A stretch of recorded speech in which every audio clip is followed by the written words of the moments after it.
Alright, what's up everyone? This is just going to be kind of a walkthrough of my most recent song, Resistance. This is like the FLP of it, and I'm just kind of going to walk through the general layout, some of the sounds that were made type thing, and just kind of show you how the track was made and constructed.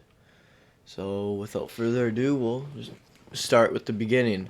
Um, yeah, so I really started out with I really like to get some really like scenic and interesting sounding like beginnings to really just kind of fill up the stereo field, just kind of give you a really interesting perspective on just like the very unique sounds. So in this one is like Contact has some like and Complete Control has some amazing sounds. So this is from like the new like 25 pack, and just like running that through the mixer, if you can see at the bottom left, and just making it really wide, just really adds just a really nice like spaced and element to it.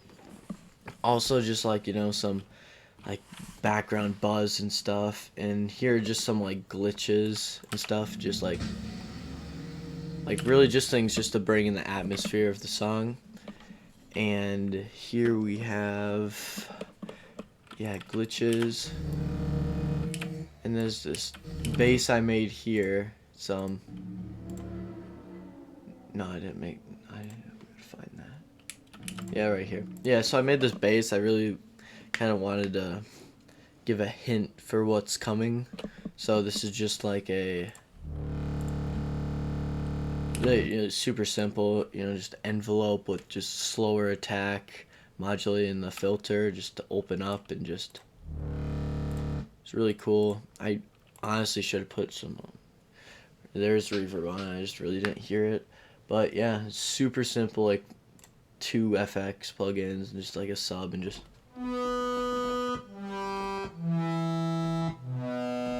Yeah, so that's a little FM, but that's all with that. Probably some like processing with that, and then we have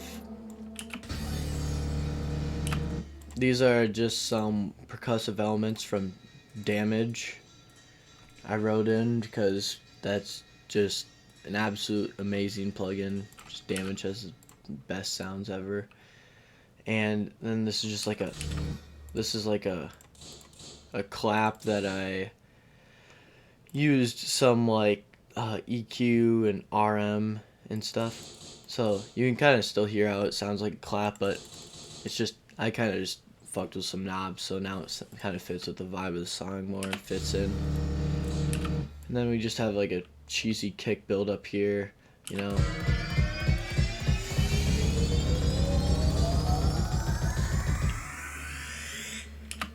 And it might be pretty quiet right now because I had it turned down for headroom when I mastered it, so I'll turn it up a little bit. But yeah.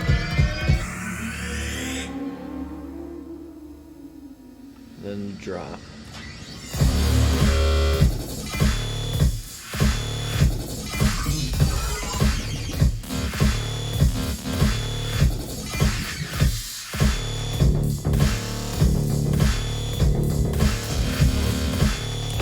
Yeah, so like extremely messy drop right now, and kind of my production journey right now is I just really like making whatever flows out. Like I don't want to be like genre specific right now, so like I've been listening to a lot of like Complextro recently. So this is like mid-tempo Complextro dubstep like shit, like I'm at 100 BPM, and this is just like absolute craziness of just like,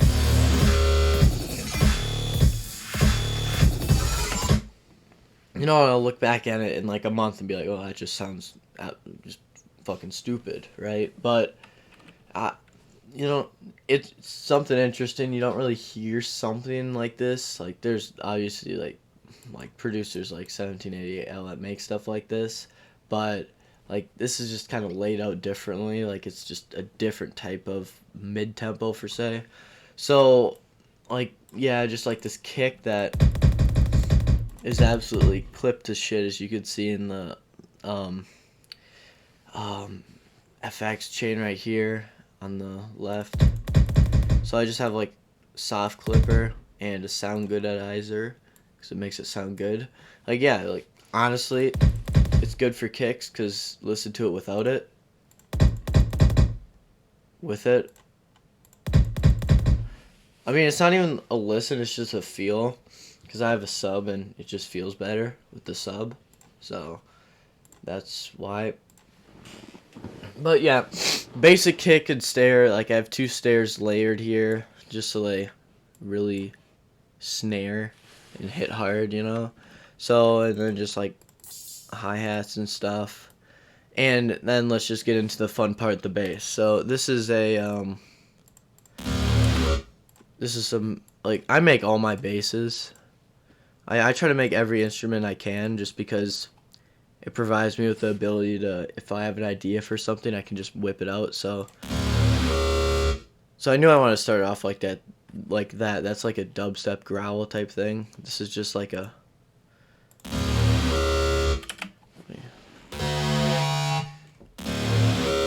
So I have the LFO1 controlling the FM from B. So you can kind of see how it just like goes up, you know. So it's a just really growly sound, some unison on the square wave. It's just square and saw, like really super simple, some noise and just a triangle sub with just some tube distortion, multi-band reverb. Like anyone can make this bass. Like super simple stuff, right? So that's like the first bass, and obviously layered it with the sub. Yeah, it was basic sub 808 thing. And then just like some fills here. You know, like chopped up and stuff. The only time I will use samples is for like drum samples, crashes and stuff, and like fills and stuff. But try to keep it to a minimum because you know it just feels better to have made everything yourself. But if it's like chopped up and like that, you know, it's fine. And then this one is just a I think it's like sine, and that's a sub. This is just like a sine with just the LFO1 just shooting this filter up, you know, down sample stuff. And yeah, as my title says, screechy subwub, it is like just if you put it on like trigger and just, you know, that's a wub right there. I think that's where it was.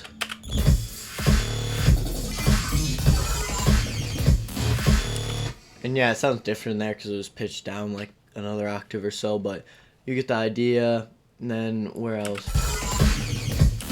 And this. Like, I just find it so much fun just to make your own sounds, honestly, just because of like making stuff like this. Of just play, please. This is the exact same instrument, you know? But this is, I have trigger on, and basically what I just showed you, just sub-wubbing, you know, just. And I left the random, like, phase on, just so it's, like, different. You know how it kind of modulates, like, differently, it's not all uniform. So, yeah, you could just kind of see, like, you can reuse all these sounds and just manipulate them, and they can just have a whole new character behind them. It's also a good thing. Especially if you're like starting out new, kind of like I am, and not having to spend an insane amount of time making new sounds. You can just kind of repurpose old ones, and definitely don't like force it and like overuse it. But you can. There's a lot of hidden gems and sounds that you've already made just by doing different types of processing on them. So yeah, here is a So this is right here. This is a sample of, you know, what I just played. I just resampled it and Edison put it in here and automated the pitch here. So it just goes da-na-na-na. So that kind of blends in. And so as it was just saying, you resample and just like reuse sounds, like that's the same sound, but just kind of drops down for you, and then it leads back to this, and then we have our pluck here, super simple pluck. Yeah, just drive it, you know, sub, like. Jeez, I'm stuffed up right now, but yeah, you get the idea. That stuff's not even on. It's just there for experimentation, and it's really simple. I'll do more videos of going more in depth with sound design. I'm just trying to kind of just breeze over this song here because it's quite the FLP here. And yeah, it's basically repeated. You know, it's a bunch of instruments, and then down here we drop into.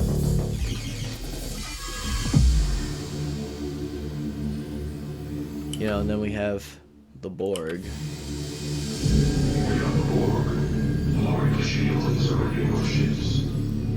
And this is the same pluck that I was just showing you. That was in the other drop, you know?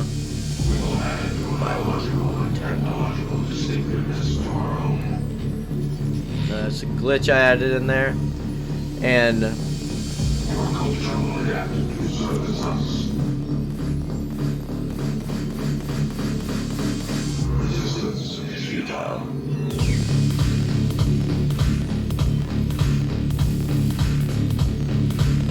right, so this is like a pre-drop, and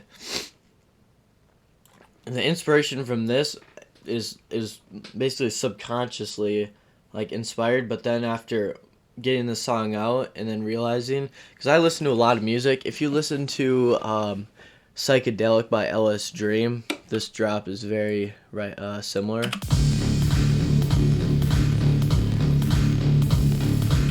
You know, basically same construction behind it, but like totally different song here. That song's like an amazing, just really nice, just happy song. This is just kind of all over the place mess. But also a good thing to point out here is this is like the master volume automation of down, up, here at the drop, down here. So this second drop isn't going to hit as hard as the last one, so you can kind of control the energy throughout the song also. So yeah, and then you come here and then you have this, you know, just kind of lead up.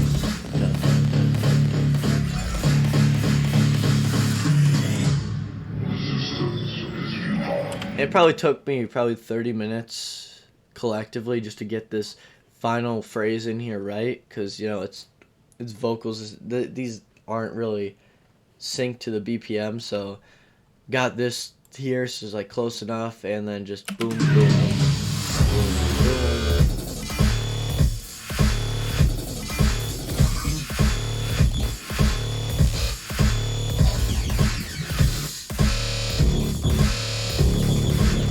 Yeah, I'm clipping like shit right now, I know that. Anyway,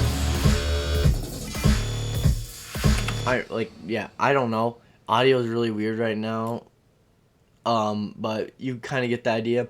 This is basically the same instruments and everything. This is just like super chaos now, where everything's super crammed together. You know, you kind of get the idea of just really crammed together and just really messed with here. So, and then at the end we have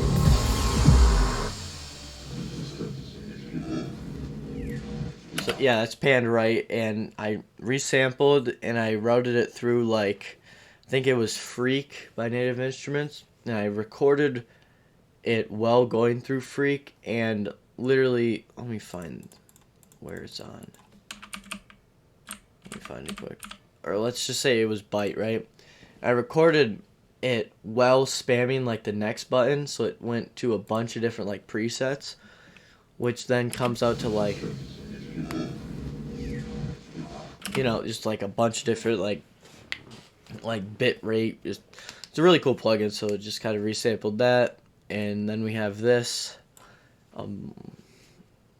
monstrous project file that is insanely unorganized. That's why I'm going to switch to Ableton, and then I can get organized. But yeah, I just thought I would make this quick little video explaining my new track and kind of documenting my production journey so far. And I'll be throwing up more videos in the future. And yeah, hope you enjoyed. Thanks for watching.